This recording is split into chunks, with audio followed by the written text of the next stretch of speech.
আসসালামু আলাইকুম। আমাদের গাজীপুরের ঐতিহ্য, আমাদের জনপ্রিয় হুমায়ুন স্যার এখানে বৈশা। এটা হলো জায়গাটা হলো আমাদের নুহাশপল্লির পিছন সাইড। এখানে অনেক নায়ক নায়িকাদের নিয়ে আসে আমাদের হুমায়ুন স্যার। এটা ছোটোখাটো একটা আর কি জয়না গাছ, বড় বট গাছের সাইডে।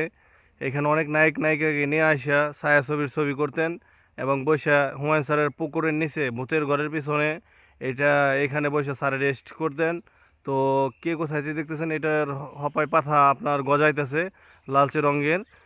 তো ওই পিরোজলির গাছের মতো ভাইরাল করে দিবেন সকলেই। কে কোথায় থেকে অবশ্যই ভিডিওটি দেখতেছেন অবশ্যই কমেন্টে জানাবেন। সেই ভাইরাল জয়না গাছ আমাদের হুমায়ুন স্যারের এখানে বসে রেস্ট করতেন। ও কে কোথা থেকে ভিডিওটি দেখতেছেন অবশ্যই কমেন্টে জানাবেন। এটা হলো আমাদের নুহাশপল্লির পিছন সাইড, সকলে দেখতে পারতেছেন পাতা কেবলমাত্র গজাইতেছে। ধন্যবাদ, সকলে ভালো থাকবেন। কে কোথা থেকে ভিডিও দেখতেছেন অবশ্যই কমেন্টে জানাবেন। ধন্যবাদ, আসসালামু আলাইকুম।